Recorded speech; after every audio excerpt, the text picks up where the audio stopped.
Welcome, friends, it's the MovieFilm Podcast. MovieFilm Podcast, enjoy the show. Zaki, Sean, and Ryan are talking about movies.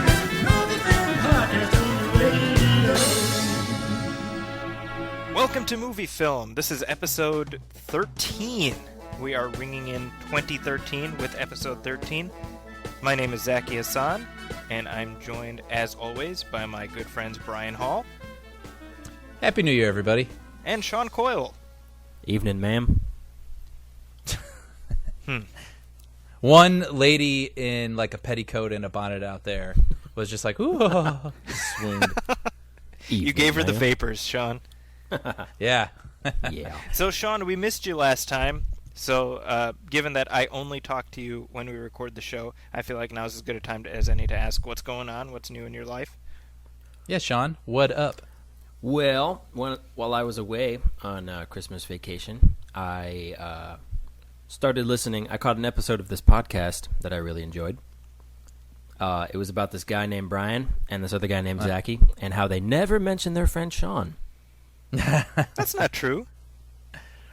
We mentioned you. I mean, they At the very mentioned beginning, yeah. Very him, beginning. and at the end. Yeah, something like, we didn't miss him. We hope he never comes back. No, I cut that part out. I know that. That is true. You were the wraparound. It's like, remember when Suzanne Summers was having contract issues on Three's Company? So I'm Suzanne Summers now. You are the Chrissy of this dynamic. I want to. So we're just waiting for you to have your thigh master. That's your. That's the next step, exactly. I want to be the Terry. She was way hotter. Yeah, she kind of was. I agree with you there. Damn right. Yeah. No, seriously though, I caught the episode, the Sean Free episode, and you guys did a really excellent job. Oh, well, thank you. Oh, Thank you. Well, we definitely felt your absence, so I'm glad to have you back this time. good to be back. Yep. Yeah. So how was you guys' New Year's? Anything? I spent my New Year's Eve day with you guys. This is true. Mm-hmm. Right. Story. That's become a rare event these days. I realized that the last time I saw you, Brian, was a year ago. Yeah. So, Yeah. Well, as both of your families grow, it's becomes more of an event getting to see you guys. Yeah. So well, that's one nice reason we have this show, is that we get to shoot the breeze, and it doesn't. I mean, that gap, it doesn't really feel like that much of a gap, because I get to talk to you guys fairly often. Yeah, agreed. To the point where I'm sick of talking to you, frankly. Yeah. I did something over the holiday weekend. What'd you do? Well, I'd like to consider that what my wife and I have is a mature, progressive kind of relationship. Oh my God! Okay. You know, on occasion, Go on. she'll struggle through things that I want to do, and sometimes I have to sort of wince my way through things she likes to do. And so on that note, the other night we ended up watching Pitch Perfect. Oh, okay. Oh, yes. Yes, movie. This has become like a female Facebook phenomenon, I'm noticing. Every female on my Facebook is like discovering this film through Redbox and talking about it. Yeah, a movie I thought that I would never see. And Yes. for some reason, admitting it, the first thought that pops into my head is that I'm supposed to apologize to Paul Shirey if he's listening. But then I remember that he was the guy who told me to give Glee a chance, and which I did, and have since resented him because I think that show is garbage. But the best way that I can describe this film is saying that it is a surprisingly tolerable chick flick. And, A surprisingly tolerable chick flick. Yes. And not even so much, I wouldn't even necessarily call it a chick flick, because it's not really about, like mushy fairy tale romances. It's basically a little bit of Bring It On with a little bit of Revenge of the Nerds, and is basically just about girls singing and dancing, all a cappella style. Not a deep movie by any stretch of the imagination. In fact, all the exposition for the lead character, played by Anna Kendrick. Anna Kendrick, yeah. Up in the Air girl, right? She was in Up in the Air. Yeah. Up in the air, that's right. There's literally a line where she's talking to her dad, and he says something like, "Just because your mom and I are divorced doesn't mean you need to waste your time chasing some dream to move to Los Angeles and become a record producer. Hey, the writer was like, and finish. Totally. Bring on the singing. So far from perfect, but that being said, I think what this movie does surprisingly well, and I'm going to use the term surprise a lot, is that it actually establishes a pretty clear tone right away. Like they tell you right off the bat exactly what kind of movie that this is going to be. And they even go so far as to say how corny the idea of like these acapella competitions is, but within the confines of the story that we're about to tell you, it's the most important thing in the world. Which I was surprised. I was like, wow, they're handling this really well. I think that you care enough about most of the characters, and you sort of pass that point of no return where, you want to see how it ends. And the movie never takes itself too seriously, where it just becomes stupid. And there were definitely opportunities where it could have done that. They could have really cheesed it up, and it could have been just flat out annoying and stupid, like Glee or like Bring It On or something. But instead, it is more of like a Revenge of the Nerds kind of feel, where you find yourself sort of rooting for these lovable outcasts. And the characters were surprisingly engaging, most of them. The standout, I think, was Anna Kendrick, because she felt like she was a real girl that they just sort of threw into this situation, but didn't tell her that it was a movie. Well, no, it's like a heightened reality, sort of. Like, is it Glee-esque, where... It is, and it's, it's like we've seen this story a million times. She's kind of like the alternative girl who thinks she's too cool for everybody and doesn't want to fit in, and then she realizes, like, making friends is a good thing and all this other kind of stuff, and lightens up. But, like, I think what was interesting, and I think that if this was the intention of the filmmakers, this was a genius move, which is why I don't think it was intentional. But she's basically the point of view of all the guys watching this movie with their wives or their girlfriends or sisters or whatever. Like, at the beginning, she gets to college, and she sees all these, she's sort of surrounded by all these weirdos, and she's kind of like, what am I doing here? And through the first 10 minutes of the movie, I'm like, what am I doing here watching this movie? And then, but throughout the movie, she starts to warm up to the characters and situations, sort of the same way I did watching it. And there were more than a few sort of really honest moments where she would laugh at something or somebody, and it was so natural that it almost felt like she broke character. And me watching, like, I laughed out loud almost kind of by accident because it was such a natural thing, and I felt like I had to, turn to my wife and just sort of admit, like, okay, that was pretty funny. This movie's not all that bad. It's like, at first I was getting mad at myself for laughing at things because I was like, I don't want to like this movie. Be strong. Yeah. Again, I was, like, pleasantly surprised the whole way through. I won't go so far as to say that it's a great movie. I mean, it is what it is, and it's a very paint-by-numbers, girly kind of movie, and I am clearly not the audience for it. But kind of like in the vein of like how Love Actually is like one of those movies, like if any of the guys out there are listening and they're, wanting to earn points by watching something that their girlfriend or their wife or something wants to watch, I could think of a lot worse ways to spend an hour and a half, hour and 40 minutes. That's good. That's good to keep that in the back pocket there. Yeah. So there we go. I don't get to see many movies, so I like to talk about the ones I do see. We spent 10 minutes talking about Pitch Perfect. There you go. So just like that, we've lost. It's a movie of the moment, definitely. It seems.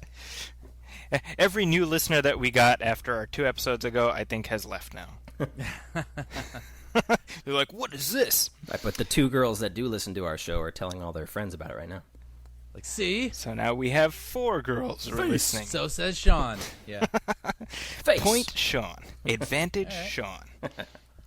Okay, as we do usually, we start our episodes with listener letters, and we have a few listener letters to take up this week. Starting with a note I got from Chris. And this is actually, he sent me a link to an article, and I thought this was an interesting article by Devin Faraci. I think it's pronounced Faraci. who writes for Badass Digest, and the article was "The Razzies are total shit for people who hate movies," which is in reference to the Razzie Awards, Right. which for people who don't know, the Razzie Awards are announced at the beginning, or they're announced before the Oscars, and the winners are announced the day before the Oscars, and it's for the worst movies of the year. I was reading this piece, and I thought it could lead to an interesting conversation about what you all think of the contention he's making, because I'm just going to quote a brief paragraph here that Faraci writes. He says, "We can start with the very first Razzies, short for the Golden Raspberries, where Stanley Kubrick was nominated as Worst Director for The Shining. Let that sink in. Also nominated that year, William Friedkin for Cruising. Cruising itself was nominated for a ton of awards, and Brian De Palma for Dressed to Kill. De Palma would be a staple through the 80s for films we more or less look at as classics today, films like Scarface and Body Double. In 1981, Michael Cimino won Best Director for Heaven's Gate, which came out on the Criterion Collection recently. That's the Razzies punishing audacity and ambition. We can sit here and go around and around about Cruising, but to say it's one of the worst films of 1980 is insane.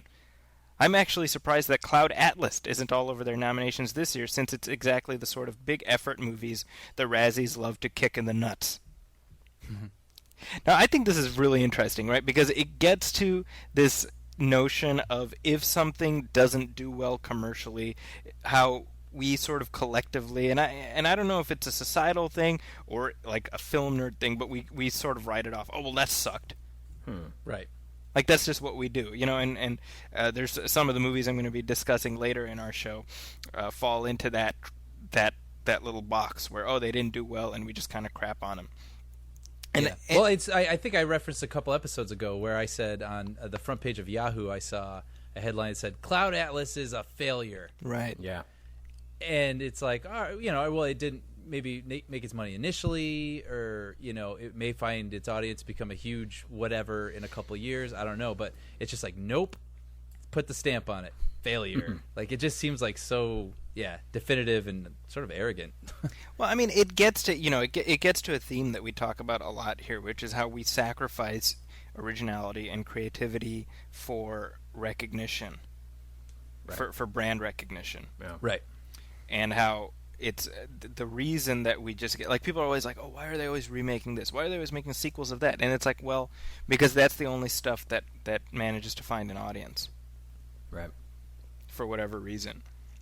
So I thought that article was a nice segue into another question that we got from Chad, where he says, do you think oversaturation of works ranging from film adaptations of classic literature like Lord of the Rings to remakes or delayed sequels of classic films like The Texas Chainsaw Massacre only commercialize and diminish them, or do you think it helps empower fans and give them ownership of the work, like, say, via fanfic, or both?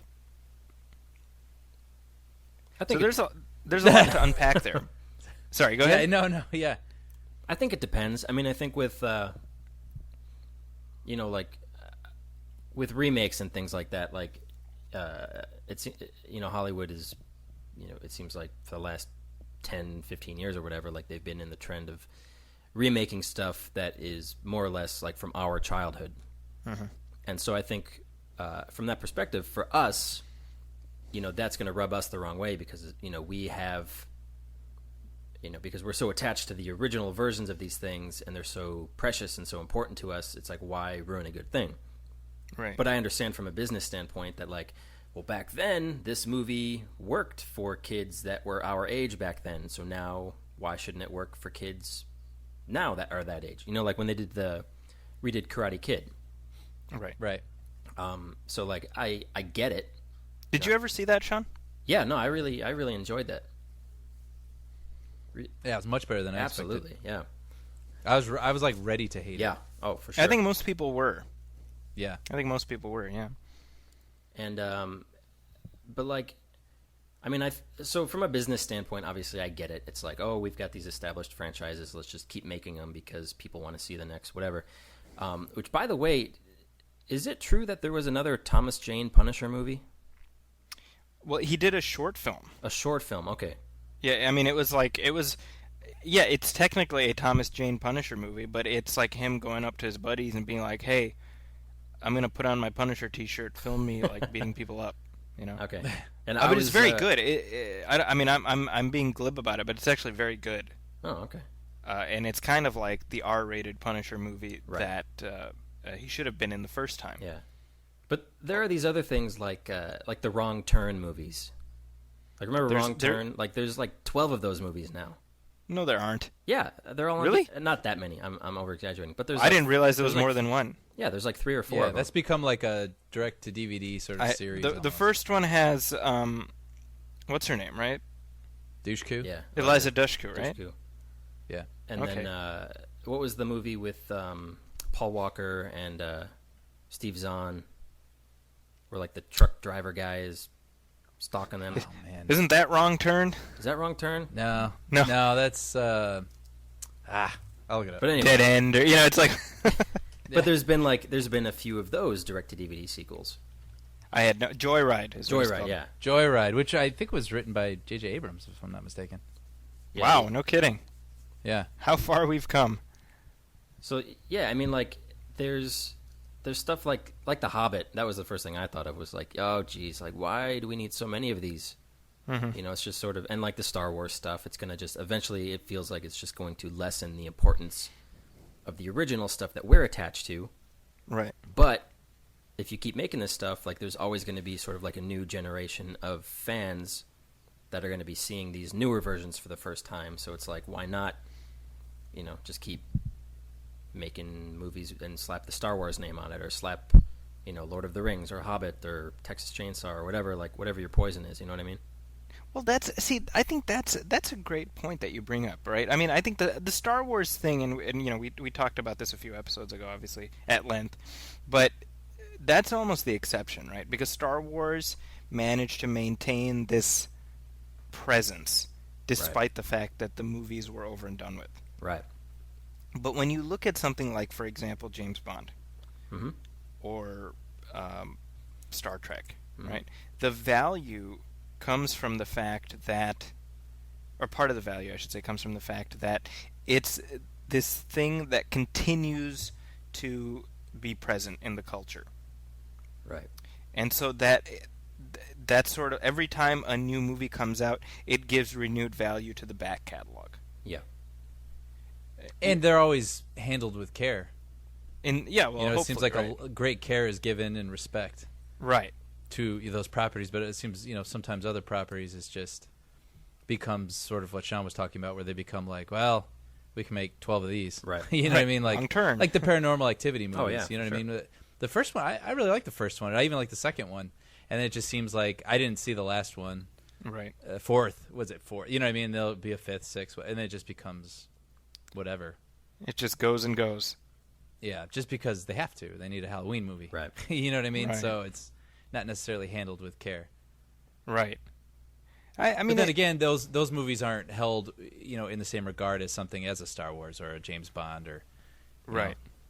Yeah, so like I don't agree with it all the time. Like there are some things where I'm just like come up with a new idea. Just my personal preference. Like I don't want to see 10,000 Texas Chainsaw Massacre movies, or 50 million Saw movies, or Final Destinations, or whatever like that. Well, let's say that it was like 20 years ago. Right. Would you want to keep seeing Indiana Jones every 3 Yeah. years? Yeah, I mean Yeah. it's all about preference, and I get that. Like with these direct to DVD sequels, it's purely from a business standpoint, is that they're going to get more people noticing the title on the shelf and pick it up and be like, hey, what's this movie? If you call it something that's already an established franchise. See, with Indiana Jones is a good example, because you wonder in hindsight why they stopped making them. Sure. Because there was no reason to. Yeah. And if you kept, obviously we're not fans of the fourth film, but Right, we've every established that. series has their missteps. Exactly. And if they had kept going and they had made one every 3 years or whatever and handed the reins over, it's hard to imagine anyone but Spielberg making them. Right. But like James Bond, where if you keep giving it to people who respect the franchise while still putting their own stamp on it, yeah, it's interesting what would have happened possibly with that series. Right. And then there'd just be a couple that aren't that great, but there'd be more that are.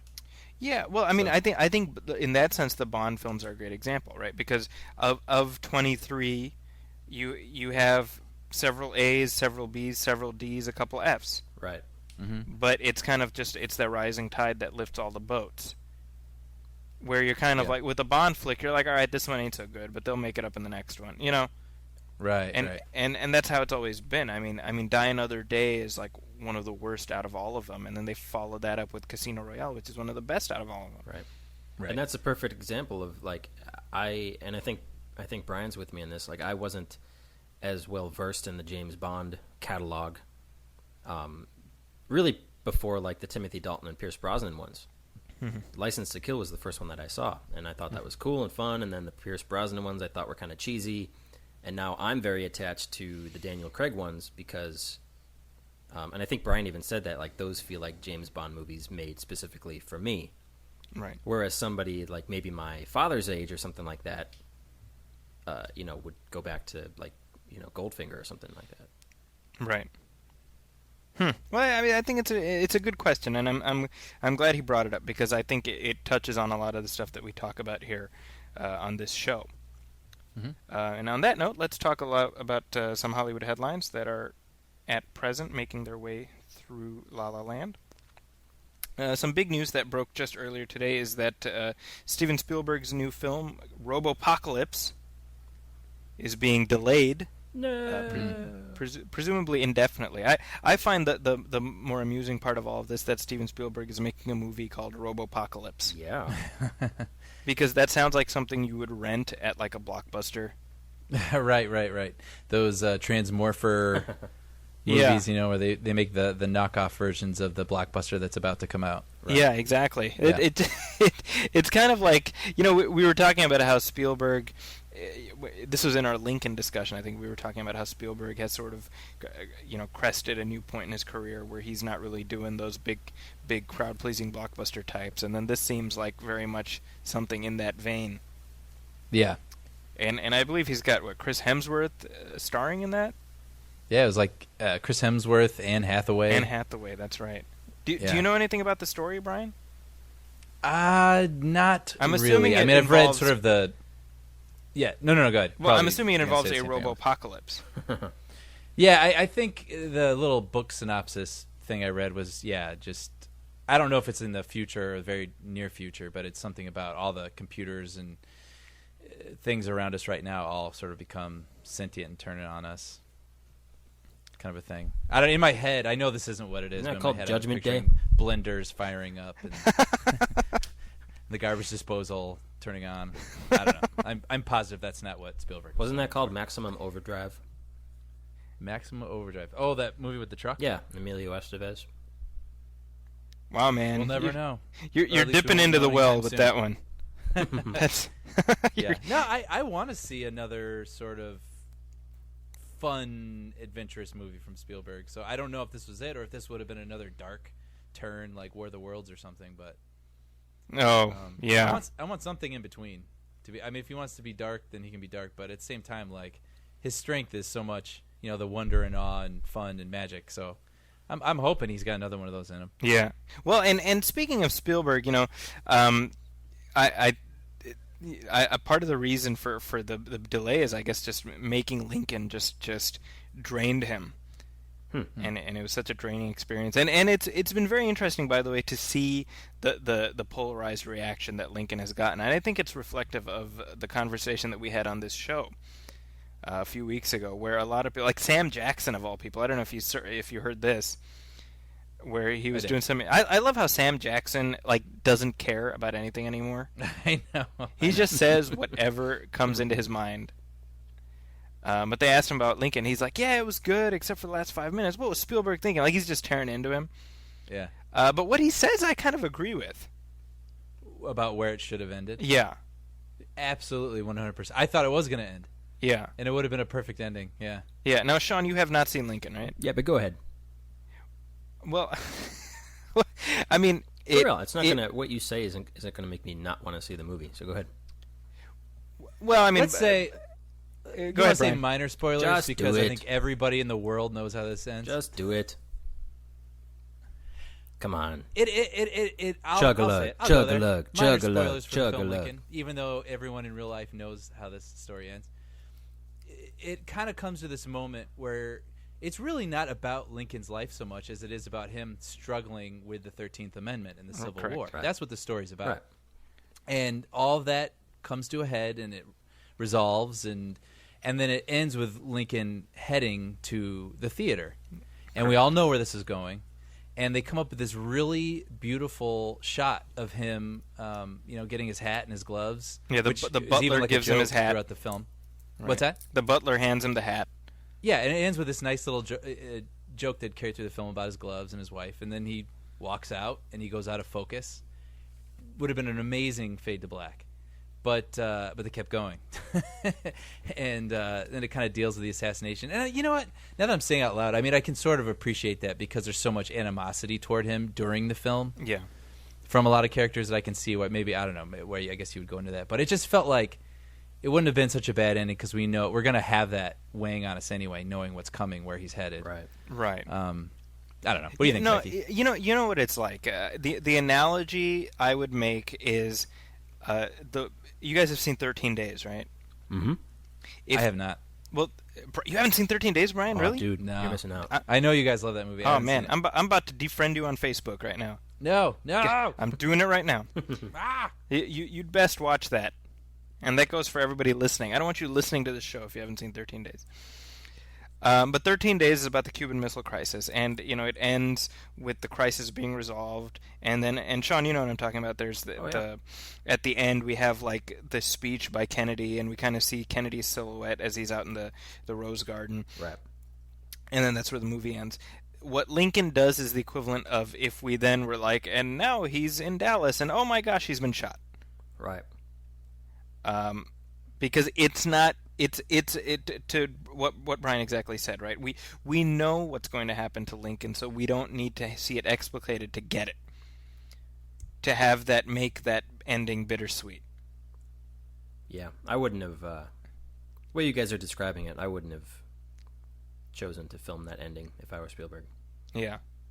Yeah, and Samuel L. Jackson goes into even more spoilers about what happens, and I won't say it. Then if you want to go read it, you can read it. But I agree with what he said. Yeah, he had this interview. It might have been the same interview where somebody was asking him about the sort of the controversy with Django Unchained as far as how much the N-word is used. Right. And basically the interviewer is like, well, now about the N-word, and Sam Jackson's like, what word? And he's like, well, the N-word. He's like, well, say the word, And it's like he turned into Jules from Pulp Fiction all of a sudden. Right. Yeah. he's like, N-word ain't no word I ever heard, Yeah. And so basically he's like, I'm not going to answer your question unless you say the N-word. Yeah. Wow. And the guy blinked. The guy's like, never mind, I'll just move on. Yeah. And then he goes, and then the interviewer says, like, well, it's too bad because it was a really great question. Samuel Jackson's like, no, it wasn't. He's Nick Furious. Yeah, it was hilarious. But anyway, so Spielberg made Lincoln, and the interesting story that's come out and sort of the talk about it is how he had approached Daniel Day-Lewis to do it several years before. So we talked in a previous episode about how Liam Neeson was going to do it originally. Well, before Liam Neeson, Spielberg approached Daniel Day-Lewis, and Daniel Day-Lewis turned him down. And I love how the story has emerged. How he was having the project, the development stretched on so long that at some point even Liam Neeson left, and so Steven Spielberg is having dinner with Leonardo DiCaprio, and DiCaprio is like, what's going on with Lincoln? And he says, he's in his Eeyore phase. Spielberg. He's like, I don't know, we can't get it, nothing's happening. I don't know, and DiCaprio's like, well, you got to get Daniel Day-Lewis to do it, and he says, well, I asked him already, and I don't want to ask him again, So the next day, DiCaprio is basically the matchmaker here because he apparently calls up Daniel Day-Lewis and kind of lays the pipe, and then the next day he calls up Steven Spielberg and says, "Oh, here's Daniel Day-Lewis's cell phone number. Give him a call. He's waiting for your call." Which is like, number one, the fact that Spielberg doesn't have Daniel Day-Lewis's number, and the fact that he's too embarrassed to ask the guy again. Right. Which is, I love the little window that paints into his psyche. Yeah. Yeah. Yeah. That's it's almost like it's endearing. Right. Yeah, he's like too afraid to ask the girl for a date. Yeah, and this He is says no. I mean, who says no to Steven Spielberg, or Yeah. who wouldn't at least take his call? You know what I mean? Right. And how frustrating too when you know, and now that we've seen Daniel Day-Lewis play Lincoln, we know he's the only guy for this. Oh my gosh! Yeah. Like, how frustrating would it be to want to make this film and know that you can't have the only guy Right. who should be doing it? You know. Well, and on the Hollywood Reporter website earlier today, they released the rejection letter that Daniel Day-Lewis sent Steven Spielberg. Right. Wow. So the first, he gets the first draft. This is however many years ago, and this is like the Dear John rejection letter. Like this is the "It's not you, it's me." And that's literally what this is. So I'm going to read this. It's relatively short. It says, and I wish I could do like a Daniel Day-Lewis accent, but I'm not going to try to embarrass myself here. He says, "Dear Stephen, it was a real pleasure just to sit and talk with you. I listened very carefully to what you had to say about this compelling history, and I've since read the script and found it in all the detail in it. Found it in all the detail in which it describes these monumental events, and in the compassionate portraits of all the principal characters, both powerful and moving. I can't account for how, at any given moment, I feel the need to explore life as opposed to another, but I do know that I can only do this work if I feel almost as if there's no choice, that a subject coincides inexplicably with a very powerful need in a very specific moment in time. In this case, as fascinated as I was by Abe, it was the fascination of a grateful spectator who longed to see a story told, rather than that of a participant. That's how I feel now in spite of myself. And though I can't be sure that this won't change, I couldn't dream of encouraging you to keep it open on a mere possibility. I do hope this makes sense, Stephen. I'm glad you're making the film. I wish you the strength for it, and I send both my very best wishes and my sincere gratitude to you for having considered me." You know, hearing that makes me really wonder what Rob Marshall said to Daniel Day-Lewis when he talked him into making 9. Right.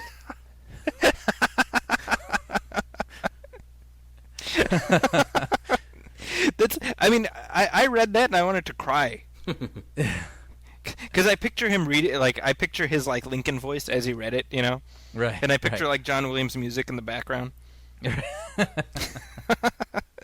So I almost, like, don't blame Spielberg for not wanting to reapproach him after that. It'd be funny if that letter just made Spielberg not want to do the movie. Like, he's right. Who am I kidding? Why? I'm not going to do a Lincoln movie. He throws it into the Stupid. fire. Yeah. So I thought that's very interesting. I mean, I think for, that's what this show is really about, is kind of looking at the sides of the filmmaking process that we don't always get into. And I just love the fact that we see this very revealing, vulnerable moment between these two giants in the industry. Yeah. And there's a clear warmth there that I found very I said endearing. I think that would be the word for this too. It's just, you can't help but admire Daniel Day-Lewis. Right.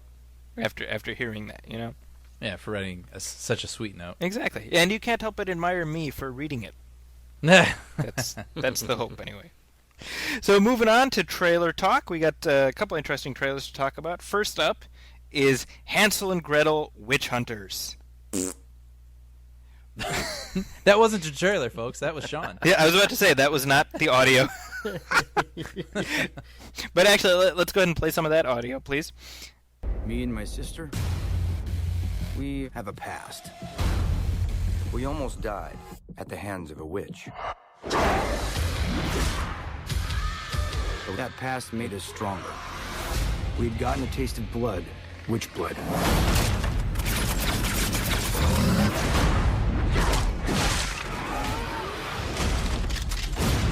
And we haven't stopped since. Okay. So this movie looks abysmal. Yep. I mean, I don't even understand. Yeah. Yeah. Well, the first thing that popped into my head, and you have to see the trailer to fully appreciate this, but how many weapons does Hansel have that unfold and click into place? I mean, my goodness, man.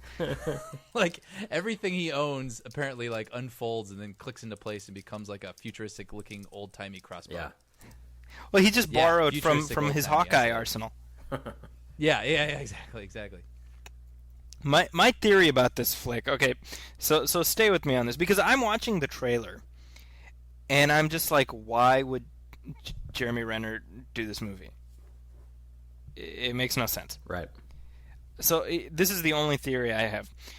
You guys watch Seinfeld? Yes. Mm-hmm. Remember the Seinfeld storyline when they're making the pilot? Yeah. Yeah. And so the script that they come up with for the pilot is that Jerry hits somebody with his car. And has to become the butler. Exactly. He has no insurance, so the judge says you have to be his butler. Right. So my theory is that, like, 2 years ago, Jeremy Renner hit somebody with his car and didn't have insurance. And the other guy happened to be a producer who was like, all right, I won't take this any further. I won't get the insurance involved if you do this movie. Right. No questions asked. Because I have no other explanation. Yeah. No? It looks Van Helsing bad, this movie. Now, let's not say things we can't take back. Well, no, when I was driving around today, I was seeing billboards for this and Arnold Schwarzenegger's movie, The Last Stand. Yeah. Uh-huh. And I just felt like they look like billboards for fake movies. Yeah. You see characters in a movie drive past. You see Arnold Schwarzenegger with a Gatling gun and Johnny Knoxville looking like a maniac. And then you got Jeremy Renner, Hansel and Gretel, witch hunters. Now, Welcome to let's. Bizarro World. The premise of the film is, if I understand correctly, it's that this picks up several years after the folktale of Hansel and Gretel. Right. Yeah. And so after they escaped the witch, brother and sister Hansel and Gretel go into business as, like, bounty hunters. Right. Like, even as I'm saying this, I'm like, this can't be right. Yeah. Because it's like you're saying, it sounds like a fake movie. Right. I mean, I think that pitch is something that is a workable idea. I think for the I don't disagree with you. I think for the tone, or like whatever the tone that this trailer makes you think this movie's going to be, I say if you're going to go that route, like, you got to give it to, like, Robert Rodriguez or Quentin Tarantino or somebody like that whose sensibilities better fit that sort of style of the movie that they're trying to tell. I mean, this thing just looks like everything else. It looks like every other generic monster or whatever kind of movie. Like, there's no ounce of artistic inspiration in this whole trailer. Right. Everything is perfect. Like, it's missing, like, a voice. Yeah. It just feels like a... Everything's perfectly lit. Every set looks like it's, recycled studio backlot kind of stuff.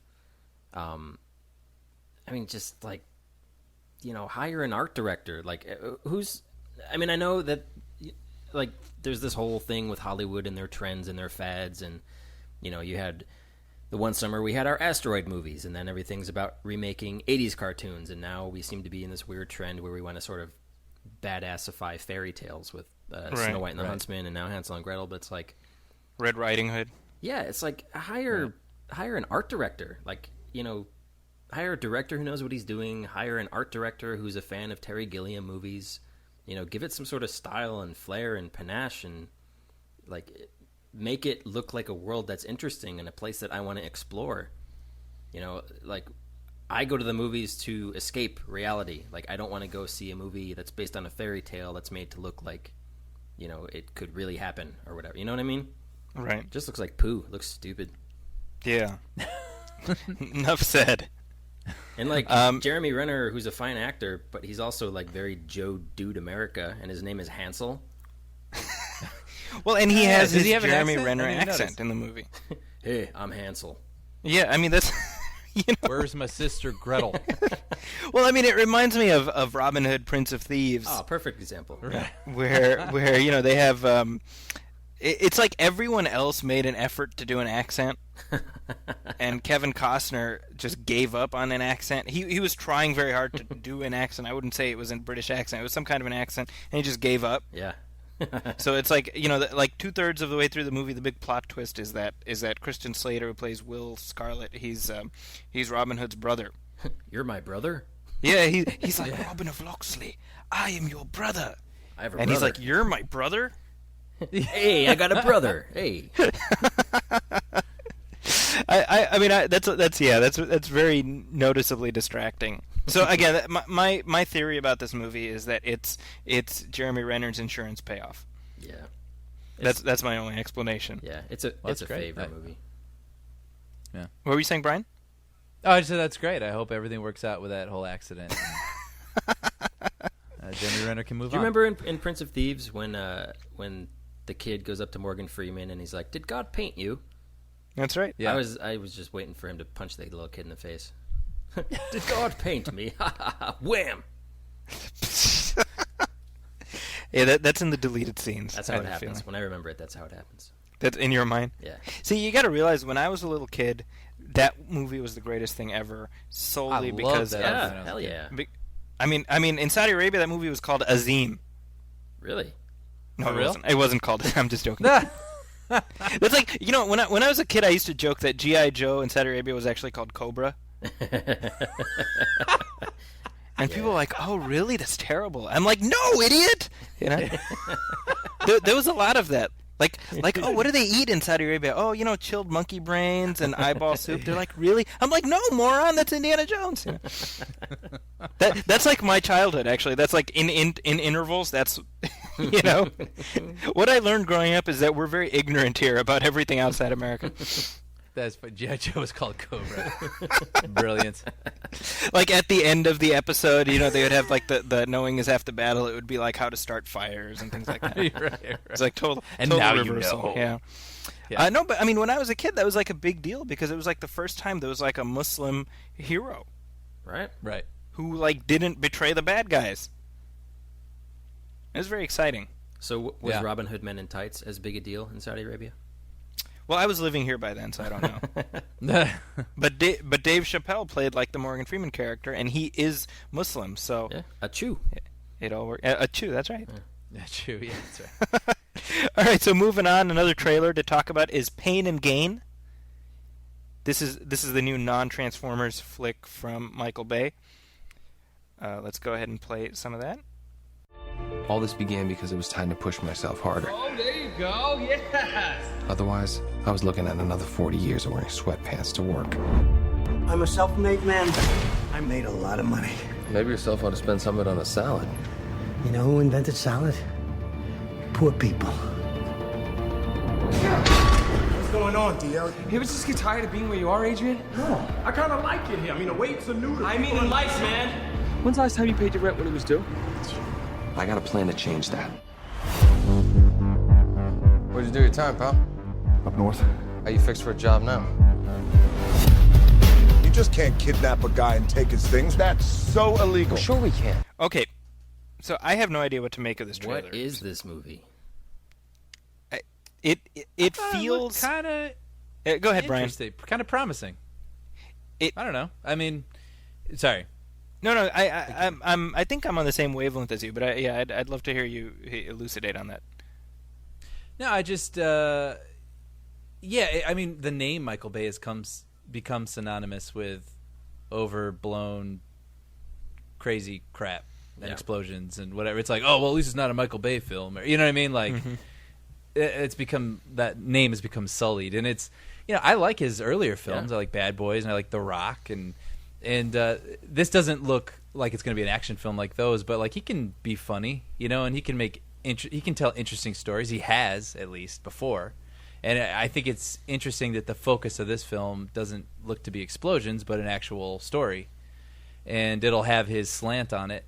And my interest is piqued. Now, is it supposed to be a straight up comedy, or is it like? I had like heard an a while action ago comedy. that before I saw the trailer and the posters and stuff, like this was supposed to be Michael Bay's attempt at a comedy or like an action comedy. I mean, I can see it. That's what it sort of appears to be, sort of 'Cause wacky amidst action settings. I was confused. I mean, Mark Wahlberg looks like he's playing Dirk Diggler, like Kinda, and sure. I wasn't sure how serious I was supposed to take it. I was supposed to take like that part where he's like, you ever get the feeling like you're supposed to do more in life? Right. Like, What the hell's going on here? Like, is this supposed to be weird? Is this a satire? Should I be laughing? I don't know. I like all the people involved. I like Mark Wahlberg. I love The Rock. I think like you said, Brian, like this sort of definitely harkens back to, like the Bad Boys days. Just sort of the tone, the look, and the feel of it. Yeah, here's what I'm going to say. I applaud Michael Bay for trying to go outside his comfort zone a little bit. Mm-hmm. Yeah. But I wonder if he has the skill set to pull this off. There were cool shots. There were cool shots in the trailer where I was like, "Oh, that's nice looking," Which yeah, but basically we know what his Michael movies Bay. are. I mean, we know he can shoot to the trailer, Right? But you know what it reminds me of a little bit, and this isn't exactly like a one-to-one analogy, but it reminds me of when Kevin Smith sort of expanded beyond like the View Askew movies, and he did like, Jersey Girl, or a better example would be like Red State, Right. and which is completely outside his comfort zone, right? And so that, to me, that's a good example. And I haven't seen all of Red State. Brian, I believe you have, right? I have, yeah. And to me, that from what I've seen, the bit that I saw of it, I never got past the fact that it felt like Kevin Smith trying to not be Kevin Smith. Brian, let me ask you. I mean, you've seen the movie. What did you think of the movie? Of Red State? Yeah. Yeah, it felt more like an experiment. Yeah. Than an actual realized film. Okay. He did fairly well with a lot of things that he normally doesn't. Like, I mean, there was like some decent, tension and direction and things like that. But it just didn't feel like a fully formed story. Okay. You know what I mean? Yeah. So I think it's comparable in the sense that you applaud the guy for trying to do something that beyond what he's been pigeonholed as. I mean, for Michael Bay, it's the frenetic action guy. Kevin Smith is like the dick and fart joke guy. Right. And so it's like, well, good for you for doing that. So I'm willing to give the guy a shot, but I wonder if he has the skill set to pull it off. Right. Yeah. That's something I don't know. We shall see. Yeah, I guess we'll find out. And Pain and Gain is what led to Michael Bay casting Wahlberg in the next Transformers. Ah, yes. Because it started as an internet rumor that he followed. He basically the internet rumors gave him the idea, and then that's what led to that happening. But I think based on what we talked about before, I have a feeling it'll be a small role that Wahlberg plays in Transformers. Yeah, in Transformers. It'll be like, hey, I'm the girl's dad. Oh, I'm dead now. What the hell's going on? And then that's it. Yeah. So we shall see. Yeah. A couple new releases that are out. That are coming out as we're recording this, but by the time you listen, they will be out. First up is Zero Dark 30, which Brian, you have seen. I have. And I have seen. Sean, you have not seen. No, I was watching Pitch Perfect. You were? Man, I don't even know you anymore. Now, spoiler alert, Zero Dark 30 ends with Osama bin Laden dying. What? Yeah, so sorry about that. But Brian, I'm curious. Again, I haven't had a chance to talk to you about this. What did you think of Zero Dark 30? I enjoyed it. I think the ads are very misleading. Like what I'm seeing, it makes it look like this is the story of the raid, of SEAL Team 6, and Correct. It's not like at all. Right. It's I read the book No Easy Day, which is by Mark Owen, which was a pen name for one of the guys who was there at the raid, one of the SEAL Team 6 guys. And if you're interested in that story, definitely read the book. Highly recommend it. Really easy read, really exciting read. But this is about the events that led to the raid, and then the raid takes place over the last 20 minutes of the film. Right. And that's what's sort of interesting about it is it's not necessarily a story as it is, a reenactment of events that happened over time that led to discovering where bin Laden was hiding out. The Jessica Chastain character, who's based on a real person, she doesn't necessarily have an arc per se. You know what I mean? Like they mention details about her. You know, it says that she was recruited into the government like straight out of high school, but it never goes beyond that. Like that's really interesting. I was like, oh well, why is that? But it does. The film's not interested in that. And you'll meet characters who are like really, really important all of a sudden, and then you'll never see them again. Exactly. Yeah. You know, like this is just almost like going through like the report of everything that happened, and then someone acted it out. And but all that said, I mean, it makes the film really interesting. You know what I mean? It almost feels like it's respectful in that way. Like it's not going to try to sensationalize anything. It's not going to try to add anything or to make it a story that it really isn't. So. It's a different sort of storytelling, but it was one that was compelling to me. So, what do you think, Zaki? Yeah, well, I actually agree with you pretty much entirely. It's pretty consistently engaging, and I appreciated the fact that it wasn't just sort of bombastic and a lot of rah jingoism. I didn't want that. Right. I did feel like. There were parts like I wanted more. I think it is my I don't even know if it's a beef, but like as we got to the raid itself, I felt like what was missing was the deliberation higher up the command chain. Because what this movie does, and I have to believe it's deliberate on the filmmaker's part, is it inoculates itself politically. So right. There's a reference to the change in administration, but the idea essentially is that the CIA is doing this irrespective of who's sitting in the White House.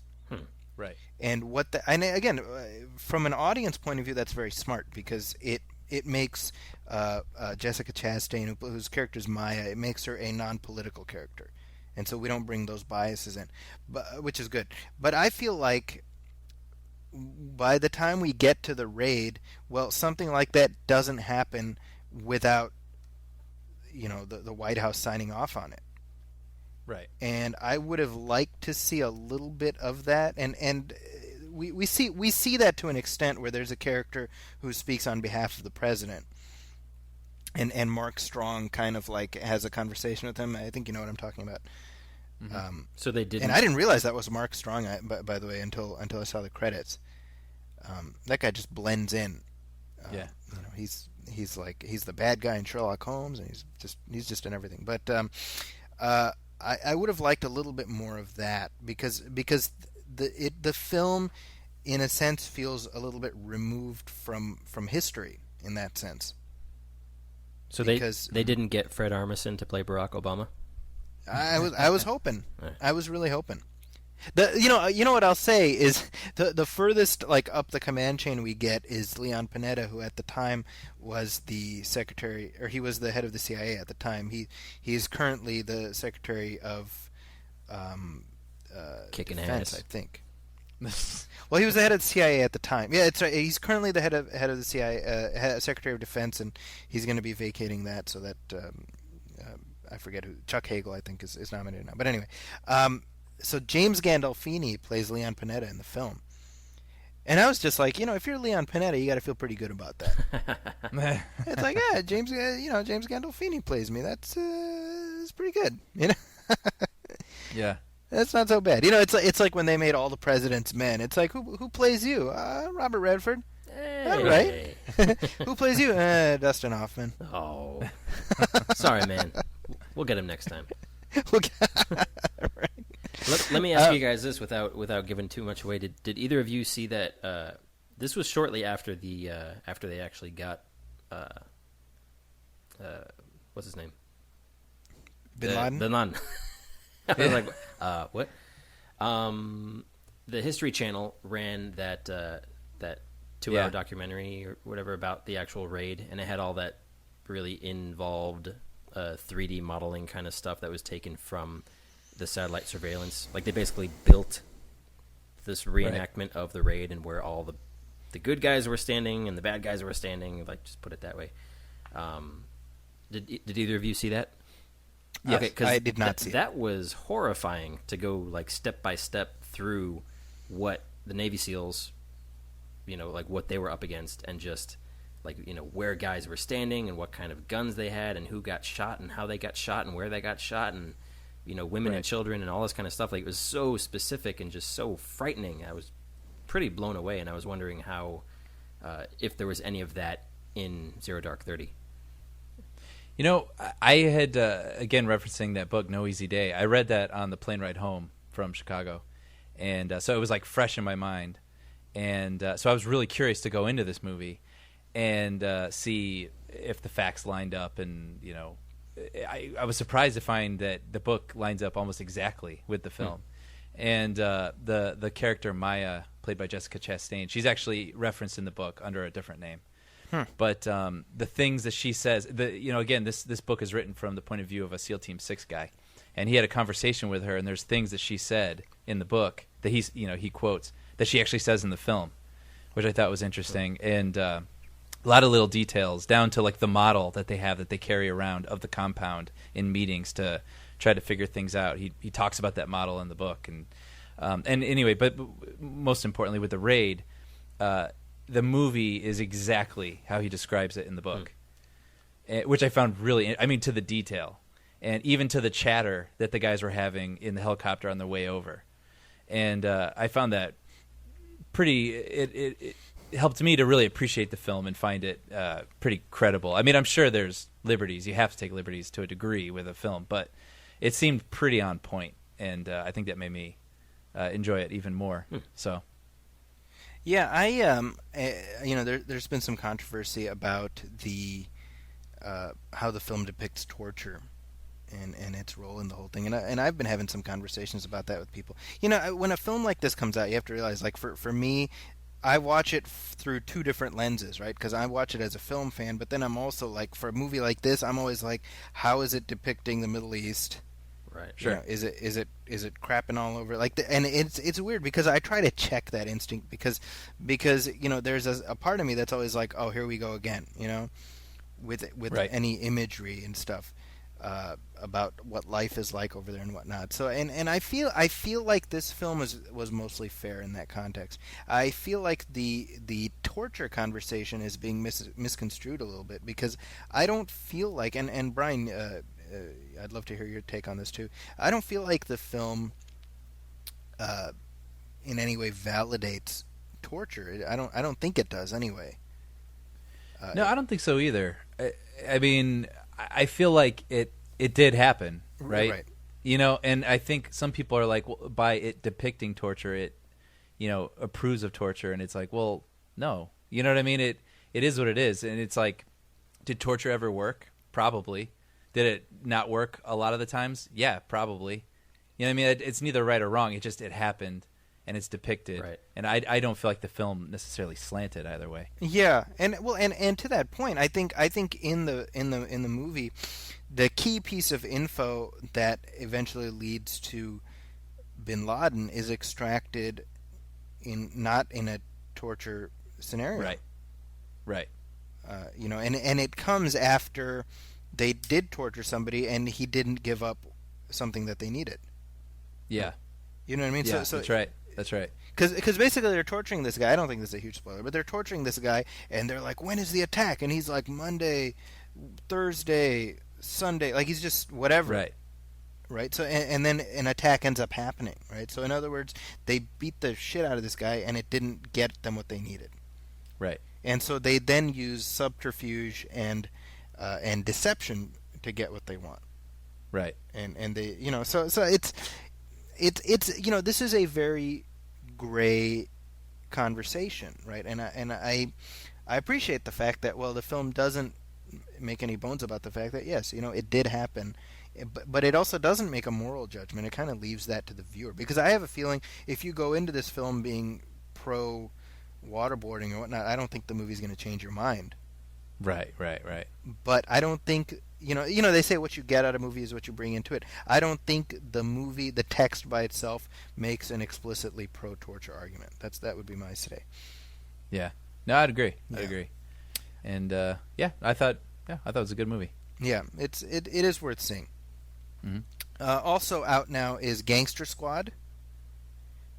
which you guys haven't seen. I just caught it in a screening a couple nights ago, and this movie basically takes The Untouchables and puts a piece of tracing paper on top of it, and relabels it Gangster Squad. Right. Okay. Because that's, if you've seen The Untouchables, you have seen this movie.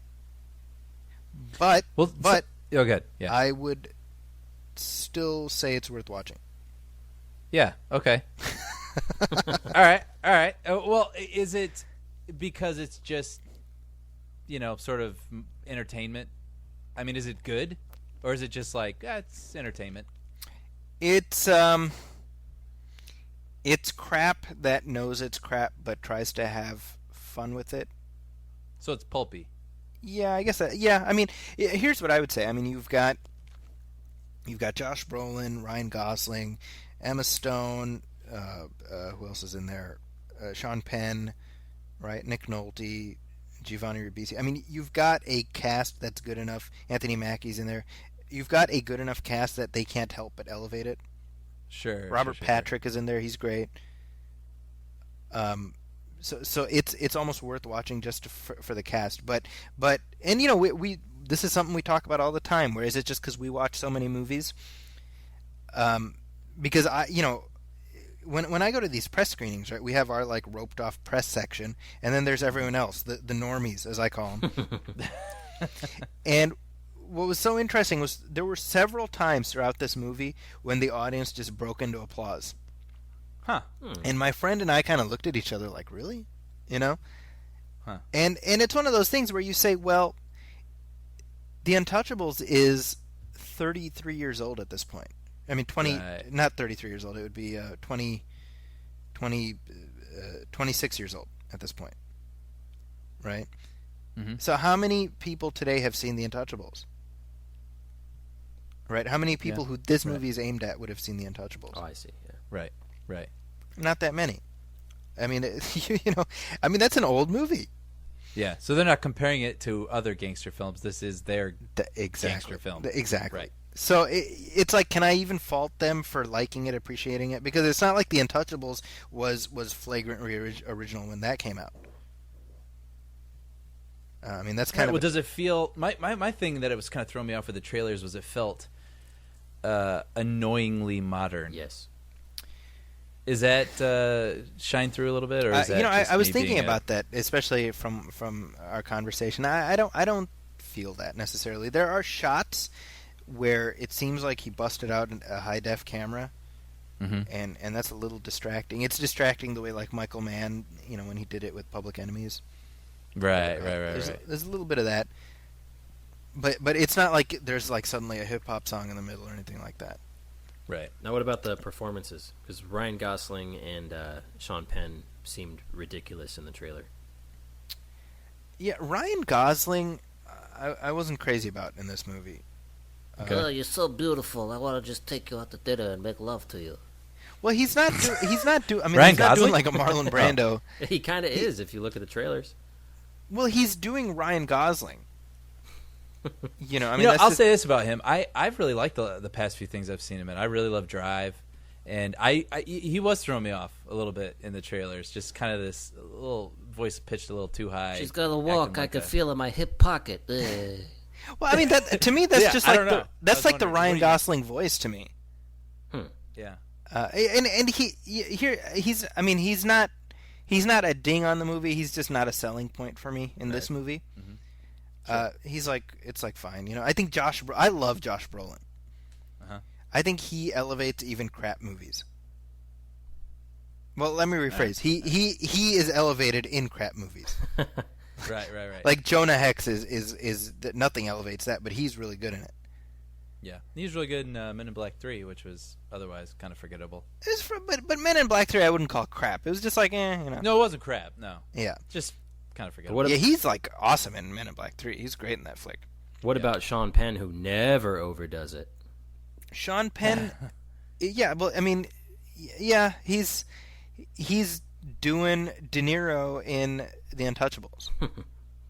I mean, I'm not exaggerating. It's Josh Brolin is Kevin Costner. so and so, like if you've seen The Untouchables, then you know where certain plot points are going to take you. Right.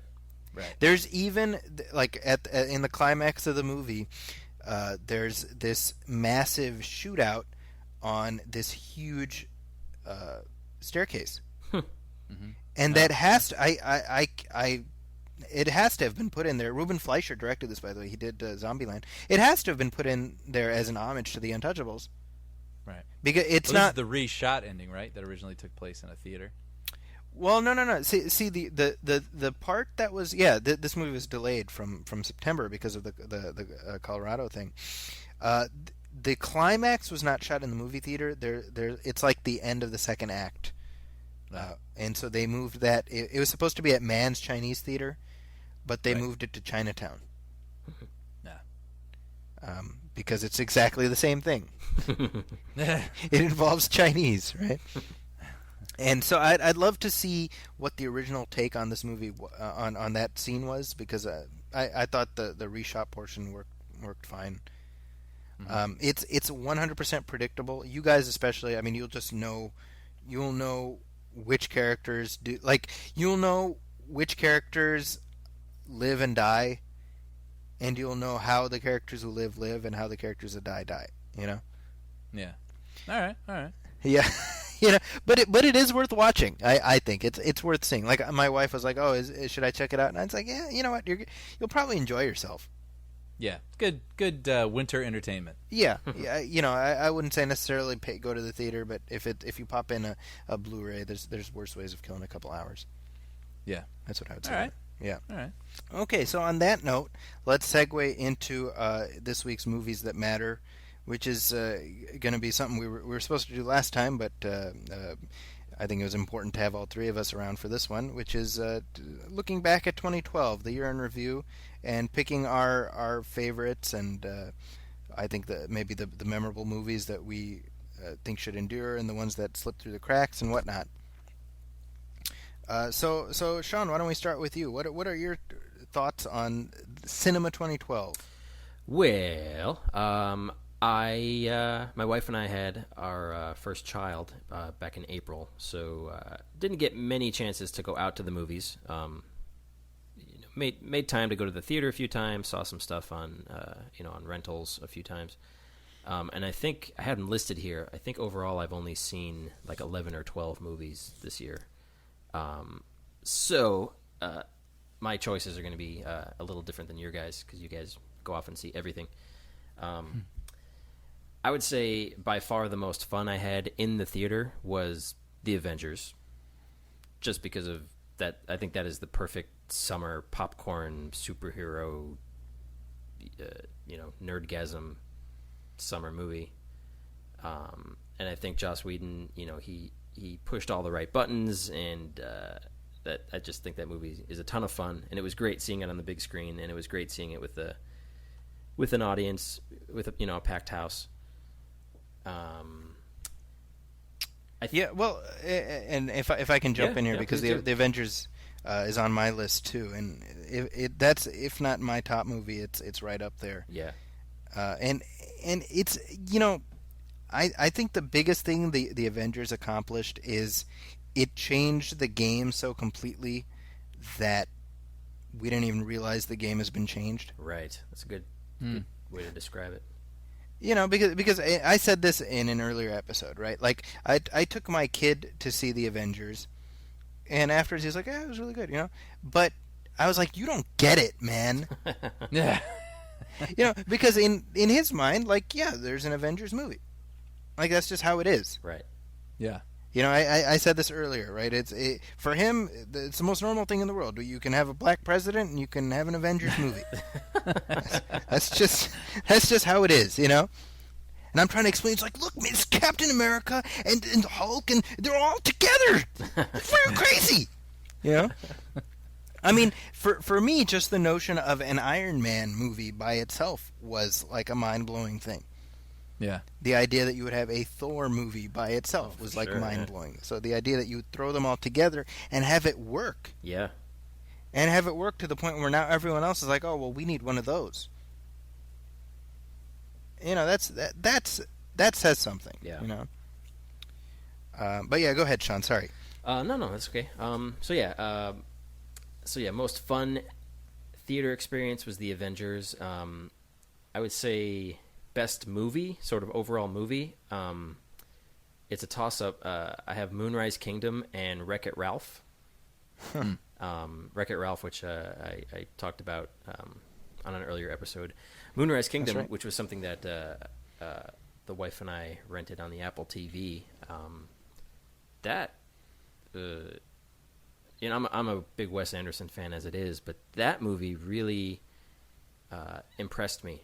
I think, I think he's taken steps and has, I don't want to say matured, but he's definitely evolving a little bit as a director. It's got all his trademark stuff in there, but he is just such a unique and fantastic storyteller, and this movie was just so clever and endearing and charming, and everything about it was just wonderful. Yeah, it felt like sort of a return to form, right, in a way, after like Darjeeling, which was a little aimless and sort of about people that you don't really like, and this was like a return to form for him with like quirky sweetness, and he was like firing on all cylinders. Exactly. Like he wasn't repeating himself, but he was doing his voice, which is what he does best, and telling a worthy story with that voice. Yeah, this felt very much like this. This was his like passion project. Like he's been waiting to tell this story for a while. Yeah, because there was a lot of emotion and a lot of attention to detail and just a lot of love and thought put into this movie and the characters and just the look, the feel, the casting. Like every single detail was just amazing. So I loved it. Skyfall was awesome. So glad that I got to see that. I would say biggest. Are we staying with positives, or are we going to do any? Well, Sean, I mean, you can go through however you want to. Yeah, I would say the biggest disappointment of the year was Prometheus by far. That movie is just a worthless, stupid, unnecessary waste of time. And Ridley Scott listening to the show right now is like, when is Sean going to leave me alone? I know. Get off me back. Yeah, I read an interview with Ron Shusett a couple days ago, where he was joining you, Sean, in ragging on Prometheus. It's just dumb. It is so dumb. Now, I mean, we have talked about it a lot, so I don't want to get into it too much. But I think this quote from him is a good one. So Ron Shusett is again, he's the co-writer of Alien, the first one, and he's credited as sort of the co-creator of the franchise. And he says, Prometheus was the opposite of Alien, which was a thriller and edge-of-your-seat nail-biter. Prometheus ended up being talky and pretentious. It tried to be ambitious, but it couldn't achieve that. It was bogged down with things that they had to do that nobody cared about, and it was a major disappointment to everybody. Right. You can't just say that we'll tell you the reason why they wanted to kill us in the sequel to the prequel. Which I think he's pretty spot on there. Yeah. But you know what's funny is that this is a very polarizing movie, because I know just as many people who have put it on their top 10 list for the year. Well, I wouldn't put it on my top 10 list, but at the same time, I wouldn't say it was a bad theater going experience at all. I agree with you on that. It was a fun theater going experience for me. I can't say I loved the story that I saw, and I'm with you. I have conflicted feelings about it, but I am glad I got to see it on the big screen. I mean, for me, it's one of those movies where I certainly am not. I didn't hate it like Sean did, but I saw it once. I saw it in IMAX 3D, high def, and it was like Brian, like you said. I mean, it was amazing as a theater experience. Yeah, but it's beautiful looking. It's a beautiful looking movie. Yeah, exactly. But I'm happy to leave in the theater and never think about it again. Right. Sure. Because it just didn't make enough of a mark for me, Yeah. But what else, Sean? Yeah. What else? I'll go real quick through the movies that I've seen. Let's see. I saw The Iron Lady, which was a big surprise. Was expecting. Yeah, I remember you saying that. I thought it was going to be a real stuffy, typical, just sort of, British movie about an old lady. But I mean, Meryl Streep was awesome. She really, like Daniel Day-Lewis, she really transforms. and a surprisingly sort of modern feeling movie about Margaret Thatcher. So that was good. Safe House was fun. Denzel Washington is awesome in everything. Ryan Reynolds was fun. Was fine in this movie. Not really memorable. Nothing bad about it, but it was a fun. We always say we refer to these as like perfect Sunday morning $6 movies, which is what this was. Three Stooges, which I finally got to see, which I laughed a lot. Okay, so what did you think of Three Stooges? I laughed a lot. Yeah, I've heard a lot of different things about this. It's exactly what you want out of a Three Stooges movie. Okay, good. Yeah. That was my reaction too. Yeah, and I'm a huge fan, so I was a little hesitant going into this, but it's like that says something to me that you liked it. It's silly, stupid fun. It doesn't try to be anything else other than silly and stupid and fun. All right. It's on HBO now. Yeah, and currently exactly. So I'm looking to. I'll check it out. Yeah, I have it saved on my DVR. Yeah, the three guys, the guys they cast from Moe, they're amazing. Really, they're amazing. Yeah, they do a great job. The guy who plays Moe is just Chris Diamantopoulos. I believe that's how. Yeah. I mean, he became that character. He's amazing. Yeah. It's like a transformation performance. Like you forget you're watching this other guy be Moe. Like he is Moe. Right. Yeah, but all three of them. I thought Sean Hayes was very good as Larry. Yeah, a very great movie. Yeah, great fun. It's low risk, low reward.